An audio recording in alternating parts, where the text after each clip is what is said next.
all my people's got to stay on a positive vibe, you know. The negativity just brings failure, you know. And we ain't trying to fail in this game, we're trying to succeed.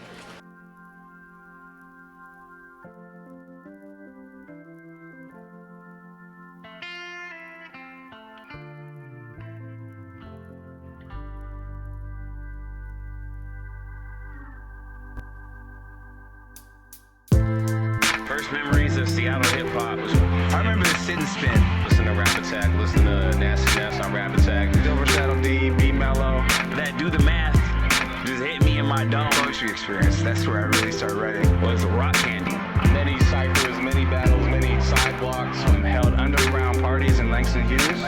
Town shit. Now when I say 2-0, you say, nah, you know the rest. This is our scene, our music, our movement, the history lives through us. I write to the beat and let light play the guitar strings. Despite the drama, there's respect and camaraderie. Every time one of my friends is mentioned in my philosophy, it's a rite of passage. I'm not trying to be corny, I got love for sport and life, Alpha P. After that, it said somewhere you had some like substance abuse issues? Yeah, I definitely was trying to get on the sober bandwagon, but was struggling, kind of going back and forth. I never really had a balance in terms of using drugs and alcohol, so it wasn't until 2008 that I kind of hit that rock bottom place. Went to treatment, got some help, and got the tools that I needed to get back in the studio. Got together with Ryan and really started writing. The other side, right? Yeah, and that other side. Talked about your journey. Yeah, definitely. Okay. Definitely. That was it was a narrative piece, you know, talking about my experience, and then, you know, a broader piece talking about just kind of hip hop's outlook on drugs and alcohol and the glorification of it and whatnot. But it was definitely a narrative piece.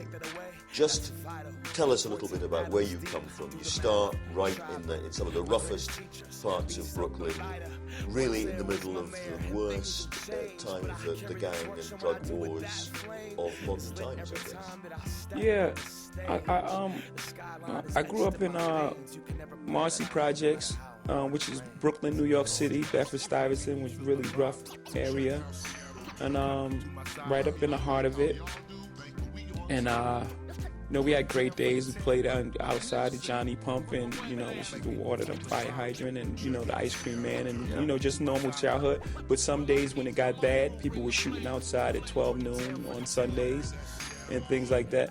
You know, so it was very normal, but it got really, but when the calm was broken, it was, the juxtaposition between the two were very far. Biggie Smalls had admitted to being a former crack cocaine dealer. In an interview with Fox, he summed up his philosophy. I've seen it all, I've been through it all, and I felt like everybody else is trying to put their views down on what it's about. They ain't really kick it the way I see it. I mean, you still come back here? Yeah. To understand how Eminem got to where he is today, you need to know where he came from. Not just a broken home, but a series of them. Raised by a single mom, they lived hand-to-mouth, on and off welfare, constantly moving from one place to another. So you had to change schools every couple months?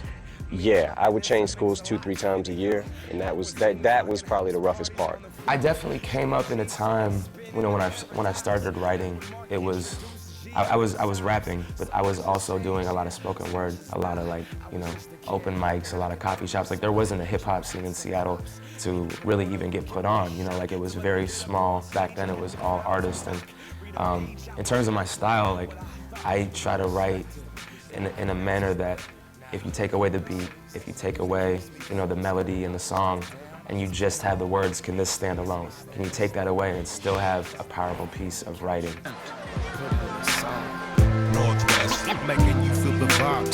Check how Seattle do. Come to my side. I mean, I like how y'all do. Think we on to put it down for the town with music. Making you feel the vibe. Check how Seattle do. Come to my side. When my peeps know my crew bring the flame. Put it down for the town. Wearing that Seattle blue.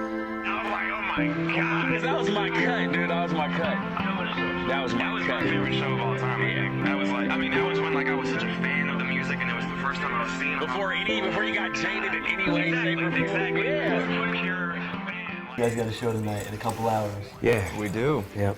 So what's it like performing in New York City? We sold out show, I believe, right? Yeah, it's really tight that we know that it's sold out in advance is really fresh. I heard LL was actually, like, hearing him rap actually made me want to rap. Really? Yeah, man, that was what did it for me. And then I think when the Beastie Boys came out, then I kind of felt like, oh, it's possible. You know what I mean? But LL,